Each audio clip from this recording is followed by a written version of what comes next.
श्रवण कुमार की कथा। पौराणिक युग में शांतनु नामक एक सिद्ध साधु थे। इनकी पत्नी भी एक सिद्ध धर्म परोपकारी नारी थी। कहानी उस समय की है जब शांतनु और उनकी पत्नी बहुत वृद्ध हो चुके थे और उनकी आँखों की रोशनी भी चली गई थी।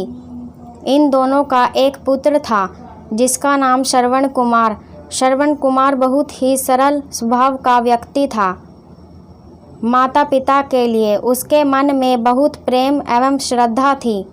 वो दिन रात अपने माता पिता की सेवा करता था। अपने माता पिता का बच्चों की तरह लालन पालन करता था। उसके माता पिता भी स्वयं को गौरवशाली महसूस करते थे और अपने पुत्र को दिन रात हजारों दुआएं देते थे। कई बार दोनों एक दूसरे से कहते कि हम कितने धन्य हैं कि हमें श्रवण जैसा मातृभक्त पुत्र मिला, जिसने स्वयं के बारे में ना सोचकर अपना पूरा जीवन वृद्ध नेत्रहीन माता पिता की सेवा में लगा दिया। इसकी जगह कोई अन्य होता तो विवाह के बाद केवल स्वयं का हित सोचता और बूढ़े नेत्रहीन माता पिता को कहीं छोड़ आता और खुशी से अपना जीवन यापन करता। जब ये बात श्रवण ने सुनी तो उसने माता पिता से कहा कि मैं कुछ भी अलग नहीं कर रहा हूँ, यह मेरा कर्तव्य है। जब मैं छोटा था तब आपने मुझे इससे भी ज़्यादा अच्छा जीवन दिया और अब मुझे यह सौभाग्य प्राप्त हुआ है कि मैं आपकी सेवा करूं। आप दोनों जो भी इच्छा रखते हैं मुझसे कहें, मैं उसे अवश्य पूरा करूंगा। तब शांतनु और उसकी पत्नी कहते हैं, पुत्र श्रवण, हम दोनों की आयु बहुत हो चुकी है। अब जीवन का कोई भरोसा नहीं है। किसी भी समय हमारी आंखें बंद हो सकती हैं। ऐसे में हमारी एकमात्र इच्छा है, हम तीर्थ यात्रा करना चाहते हैं। क्या तुम हमारी यह इच्छा पूरी कर सकते हो? श्रवण कुमार अपने माता पिता के चरणों को पकड़कर प्रसन्नता के साथ कहता है, हाँ पिताजी, यह तो मेरे लिए परम सौभाग्य की बात होगी। मैं आप दोनों की इच्छा अवश्य पूरी करूँगा। श्रवण अपने माता पिता को तीर्थ करवाने हेतु एक कावड़ तैयार करता है, जिसमें एक तरफ शांतनु और दूसरी तरफ उनकी पत्नी बैठती है और कावड़ के डंडे को अपने कंधे पर लादकर यात्रा शुरू कर देता है। उसके हृदय में माता पिता के प्रति इतना स्नेह है कि उसे उस कावड़ का एकमात्र भी भार नहीं लगता। अपने पुत्र के इस कार्य से माता पिता का मन प्रसन्नता से भर उठता है और वे पूरे रास्ते अपने पुत्र श्रवण को दुआएं देते जाते हैं। तीर्थ करते समय जब वे तीनों या अयोध्या नगरी पहुँचते हैं, तब माता पिता श्रवण से कहते हैं कि उन्हें प्यास लगी है। श्रवण कावड़ को जंगल में रखकर हाथ में पत्तों का पात्र बनाकर सरयू नदी से जल लेने जाता है।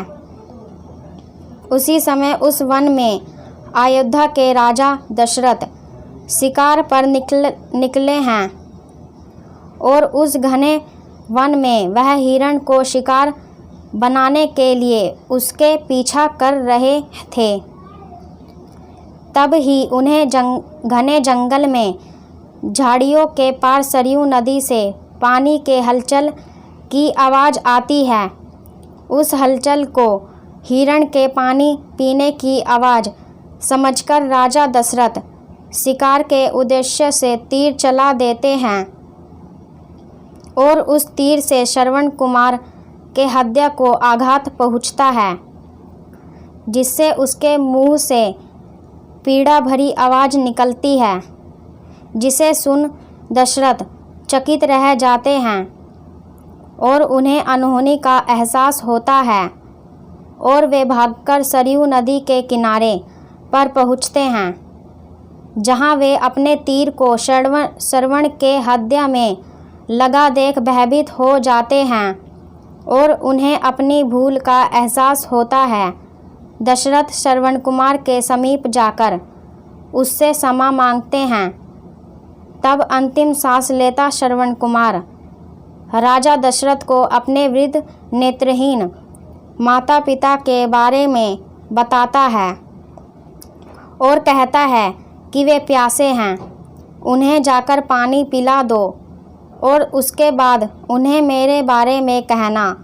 और इतना कह श्रवण कुमार मृत्यु को प्राप्त हो जाता है। भारी हृदय के साथ महाराज दशरथ श्रवण के माता पिता के पास पहुँचते हैं और उन्हें पानी पिलाते हैं। माता पिता आश्चर्य से पूछते हैं, उनका पुत्र कहाँ है? वे भले ही नेत्रहीन हो, पर वे दोनों अपने पुत्र को आहट से ही समझ लेते थे।